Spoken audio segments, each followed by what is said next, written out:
అమరావతి కోసం చంద్రబాబు మిగతా నగరాలను చంపేస్తున్నారా? పక్కనే ఉన్న విజయవాడ, గుంటూరు సిటీల అభివృద్ధికి చిల్లిగవ్వ కూడా ఎందుకు విదల్చడం లేదు? చంద్రబాబుకు అమరావతి మీద ఉన్న ప్రేమ మిగతా ప్రాంతాల మీద ఎందుకు లేదు? ఎందుకు చంద్రబాబు పెద్ద నగరాల ఉసురు తీస్తున్నారు? జగన్ ప్రతిపాదించిన మావిగంతో ప్రయోజనాలేంటి? తన స్వార్థ రాజకీయాల కోసం ఎంతకైనా తెగించే చంద్రబాబు ఇప్పుడు ఏకంగా కొన్ని నగరాలనే చంపేస్తున్నారు. చంద్రబాబు దృష్టిలో ఇప్పుడు అభివృద్ధి అంటూ జరిగితే అది అమరావతిలోనే జరగాలి. అందుకే ఆయనకు ప్రస్తుతం అమరావతి తప్ప మరేమీ కనిపించడం లేదు. ఆ మాటకు వస్తే అసలు రాష్ట్రంలోని ఏ ఇతర ప్రాంతాల వైపు ఆయన కన్నెత్తైనా చూడడం లేదు. అక్కడి జనం ఎలా పోతే నాకేం, తాను అనుకున్న అమరావతిలో లక్షల కోట్లు కుమ్మరించి అందులో నుంచి కమిషన్లు దండుకోవటమే తన లక్ష్యం అన్నట్టుగా వ్యవహరిస్తున్నారు.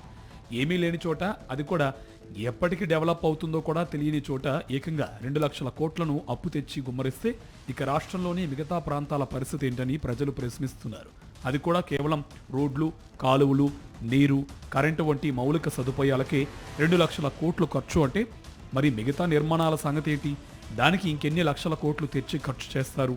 పేదలకు కడుపు నిండా అన్నం పెట్టేందుకు సంక్షేమ పథకాలను వైఎస్ జగన్ అమలు చేస్తే రాష్ట్రం శ్రీలంక అయిపోయిందంటూ నానాయాగి చేసిన ఈ కూటమి నేతలు మరి ఇప్పుడు ఆ పేదల నోటు దగ్గర కూడును లాగేసి అమరావతిలో లక్షల కోట్లు ఖర్చు చేస్తామంటే రాష్ట్ర ప్రజలు చూస్తూ ఊరుకుంటారా? అందుకే వైఎస్ జగన్ మావిగన్ ప్రతిపాదన తెచ్చారు. ఈ కారిడార్ అంతా రాజధానికి ఒక గ్రోత్ ఇంజన్లా పనిచేస్తుంది. ఆల్రెడీ మచిలీపట్నంలో వాడరేవు రెడీ అవుతుంది కాబట్టి ఇక్కడి నుంచి రానున్న రోజుల్లో పెద్ద ఎత్తున బిజినెస్ జరుగుతుంది. అదీ కాక విజయవాడ, గుంటూరుకు ఇప్పటికే నేషనల్ హైవే కూడా ఉన్నందున ఈ ప్రాంతం అంతా శరవేగంగా అభివృద్ధి చెందుతుంది. భూములు ఇచ్చిన రైతులు గత 12 ఏళ్లుగా అల్లాడిపోతున్నారు. వారికి ఇంతవరకు న్యాయం జరగలేదు. మళ్లీ కొత్తగా 2-3వ విడతలో మరో 50,000 ఎకరాలు తీసుకోవాలని చంద్రబాబు ప్లాన్ చేశారు. ఇలా వారిని కూడా రోడ్డును పడేసి చంద్రబాబు ఏం బావుకుందాం అనుకుంటున్నారు? అందుకే వైఎస్ జగన్ మావిగన్ ప్రతిపాదన చేశారు. రేపు రాబోయే ఎన్నికల్లో ఒకటే కోరుకుంటున్నారు ప్రతి ఒక్కరు గారా, మళ్ళీ జగన్మోహన్ రెడ్డి గారు రావాలి ఈ రాష్ట్రానికి ముఖ్యమంత్రిగా. గతంలో ఏ విధంగా అయితే అభివృద్ధి కార్యక్రమాలు, సంక్షేమ కార్యక్రమాలు జరిగినాయో అదే విధంగా మా ప్రాంతం, మావిగన్ ప్రాంతం, మచిలీపట్నం, విజయవాడ, గుంటూరు చుట్టుపక్కల ప్రాంతం అంతా గారా అభివృద్ధి చెంది ముందుకెళ్లాలని చెప్పి ప్రజానీకం కోరుకుంటున్నారు. తప్పకుండా జగన్మోహన్ రెడ్డి గారు ఒక నాయకత్వంలో మేమందరం గారు పనిచేసుకుంటూ ముందుకెళ్తాం. ఎవరైతే గుంటూరు, విజయవాడ, మచిలీపట్నానికి సంబంధించిన మంత్రులు కానీ, ఎంపీలు కానీ, మీరు మచిలీపట్నం, గుంటూరు, విజయవాడకు సంబంధించి రాజధానికి పెడతానికి మీరు అనుకూలమా, వ్యతిరేకమా? మీరు దానికి సమాధానం సూటిగా చెప్పండి.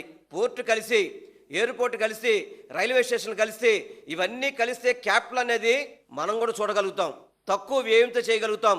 మీలాగా 2 లక్షల కోట్లు, 3 లక్షల కోట్లు అప్పులు తీసుకొచ్చి రాజధాని నిర్మిస్తే దాన్ని ఎవరు మళ్ళీ దాని అప్పులు తీర్చాల్సిన పరిస్థితి ఎవరికి ఉంటుందండి?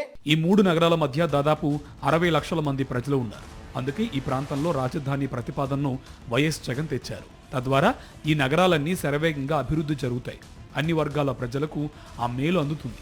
కానీ చంద్రబాబు మాత్రం అమరావతి మంత్రాన్ని జపిస్తూ తన సామాజిక వర్గానికి న్యాయం చేస్తున్నారన్నది తేటతెల్లమైంది.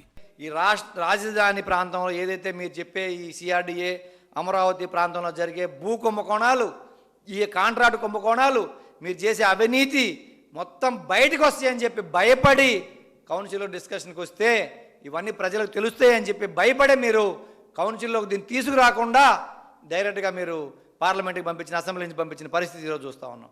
నేను అడుగుతా ఉన్నా, సరే మీరు అసెంబ్లీ సరిపోద్ది అనుకున్నప్పుడు మరి లోక్సభ ఒకదాంట్లో పెట్టుకొని చేసుకొని వస్తే పోయేది కదా, మరి రాజ్యసభకు ఎందుకు పంపించారని చెప్పి అడుగుతా ఉన్నా.